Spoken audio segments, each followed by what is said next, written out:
असली सम्मान तब होगा जब आप भारत माँ की सेवा की भावना अपने अपने इलाके के अंदर घर घर तक पहुंचाएंगे।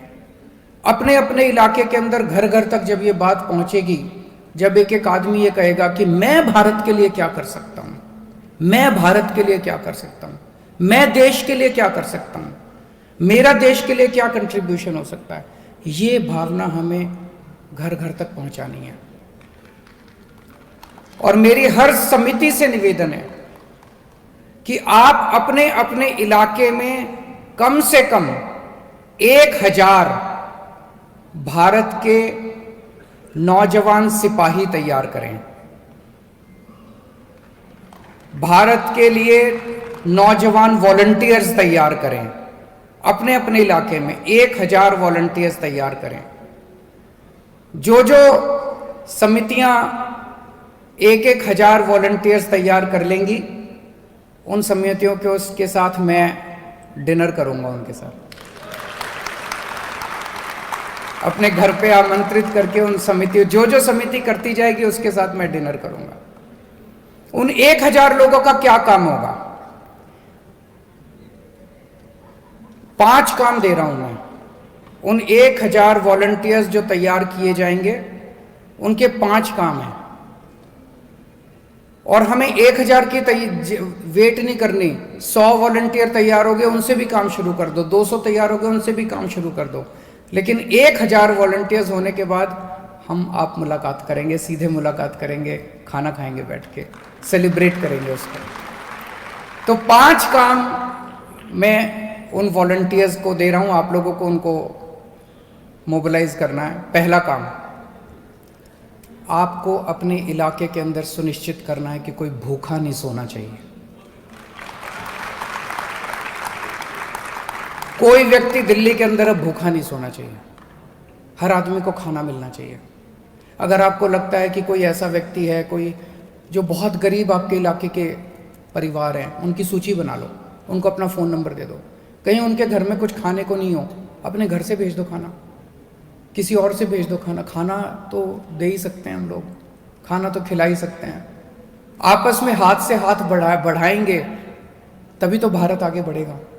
तो हमें पहली चीज सुनिश्चित करनी है कि कोई भूखा नहीं सोना, इस कमेटी को।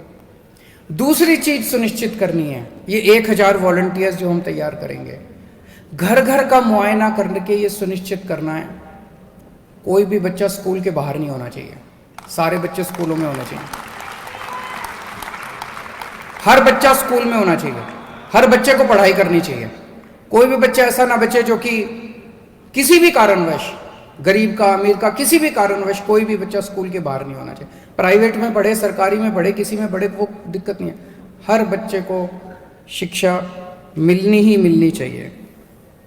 तीसरी चीज, सबको अपने फ़ोन नंबर दे देना। किसी के घर में कोई बीमार हो, उसको अच्छे से अच्छा इलाज मिलना चाहिए, उसको दवाइयों की कमी नहीं होनी चाहिए। अब हमने दिल्ली में कर दिया, अब दिल्ली में सारे सरकारी अस्पतालों में कोई दवाइयों की कमी नहीं है, फ्री में इलाज होता है, कोई किसी ऑपरेशन, सब कुछ फ्री में होता है।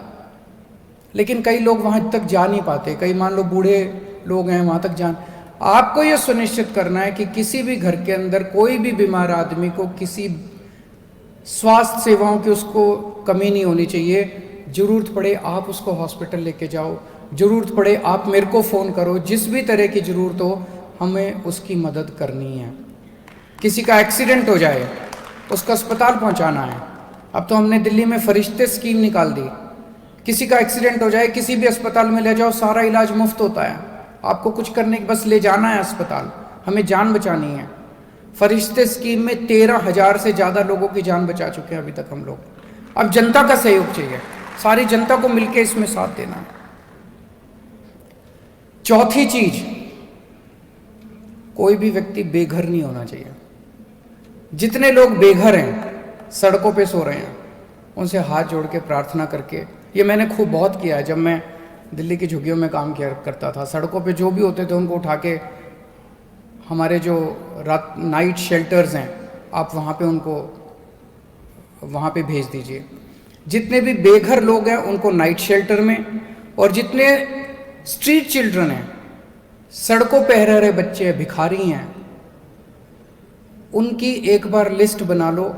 अगर हो सके तो स्कूल में जाते हो तो स्कूल में भर्ती करा दो, नहीं तो अभी मैं और मनीष जी मिलके बेघर और स्ट्रीट चिल्ड्रन बच्चों के लिए एक शानदार रेजिडेंशियल स्कूल बना रहे हैं।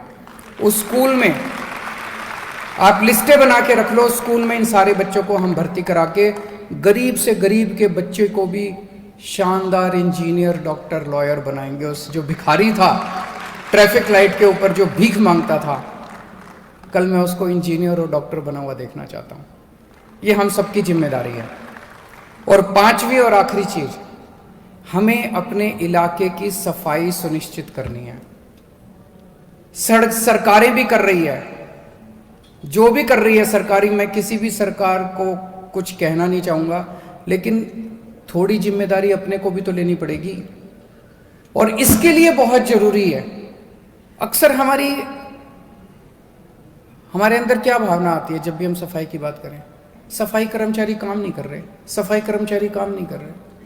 कभी हमने सफाई कर्मचारियों के साथ बैठ के उनकी मुसीबतों के बारे में समझने की कोशिश की?